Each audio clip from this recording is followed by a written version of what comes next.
Hello guys, today we are going to talk about project management cycle.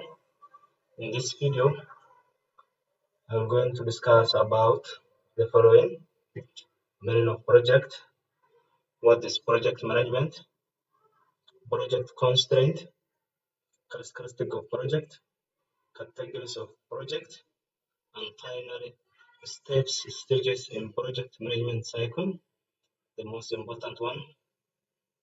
So let's start.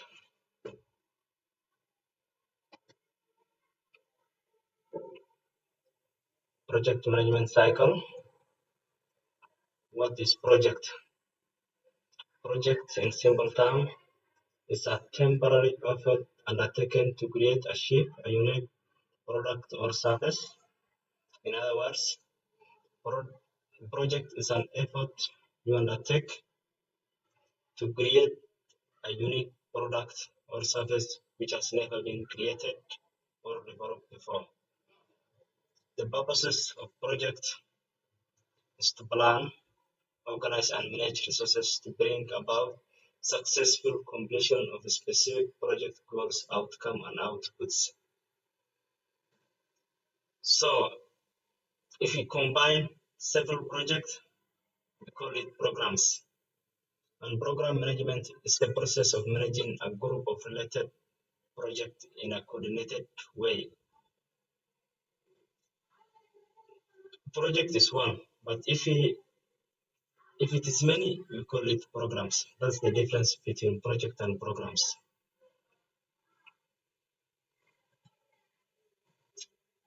Number two, project constraint. What is project constraint?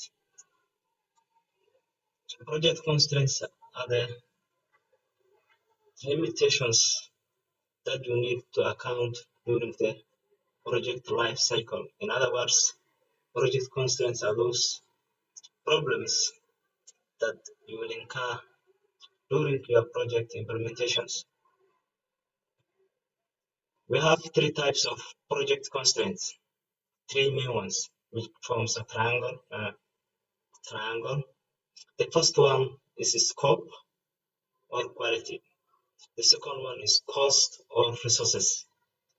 The third one is time or schedule. Let's explain each one. What is scope or quality? This one refers what the product or service that the project will produce and what is the work required to produce those deliverables. Scope or quality basically refers that the intended project, product or services that our project will produce and the work required to produce that product or services. Number two is cost or resources. Cost refers to the money, materials, and efforts that are available to deliver the project product or services. Cost of resources is the money, the people, the material that the project will deploy to produce that product or service that you intend to produce. Then we have time or schedule. This one refers to the amount of time required to complete the component of the project.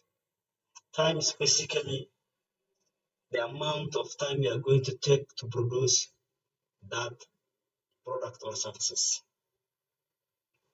So cost and resources always influences what kind of product or service that we are going to produce. Then we have characteristic of project. In every project, it must have certain characteristic that defines it. Number one, duration. All project we intend to produce must have a certain duration. 3 months, 6 months, 12 months, or 1 year. That is duration. And the project must be produced within that duration. If your project is 6 months, you have to produce and complete your project within that duration, which is 6 months. Then we have deliverables. Deliverables are what we intend to produce or what our project will give out.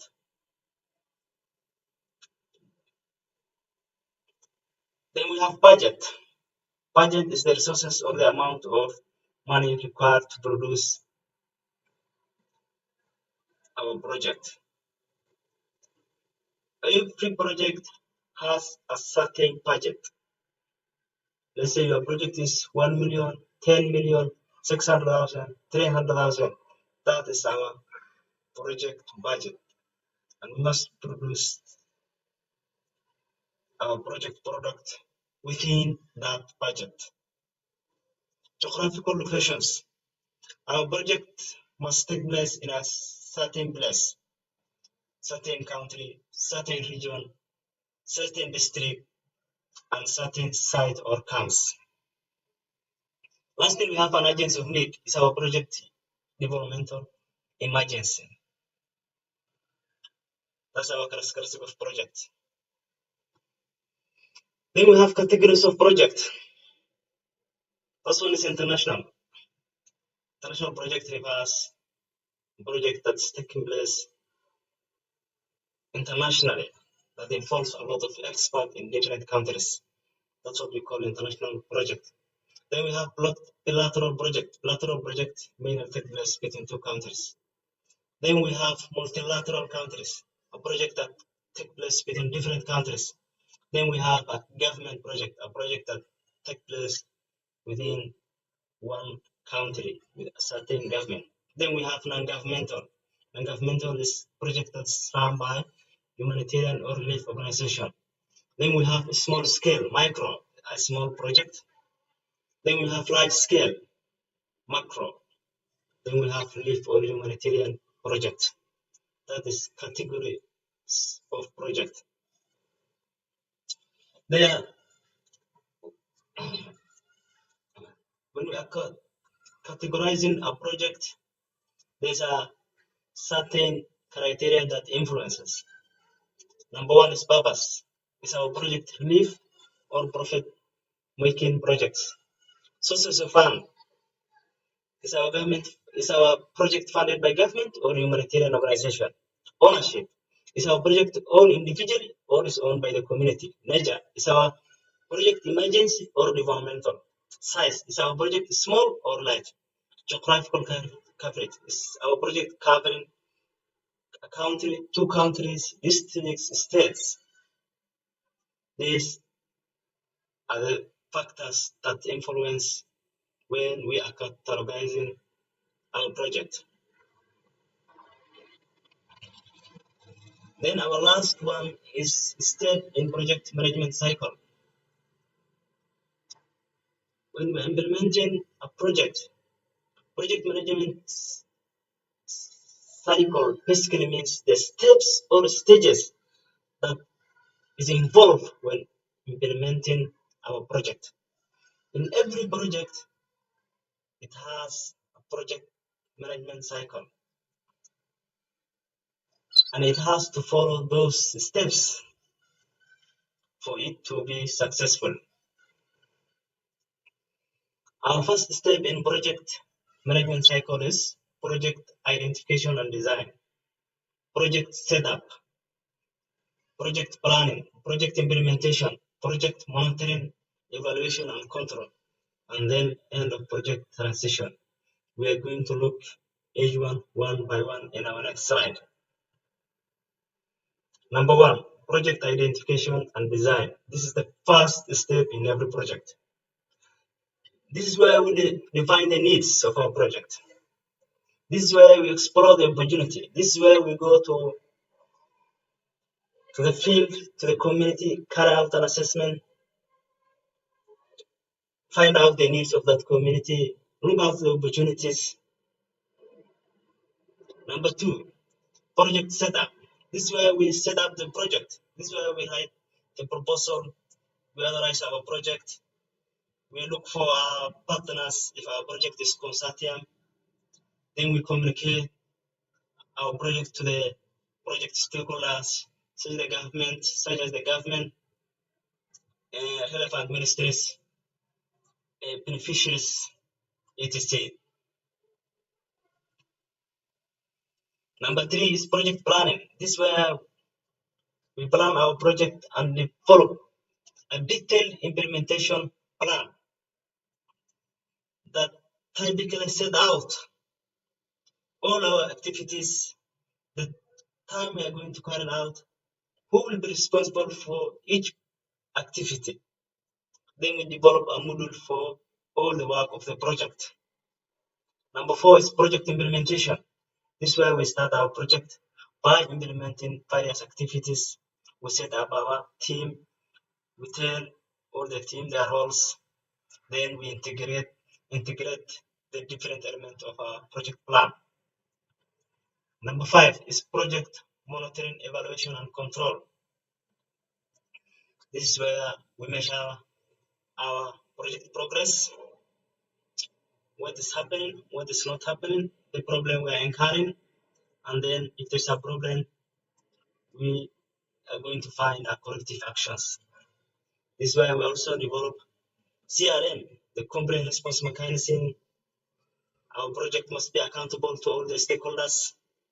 We provide CRM hotlines, etc.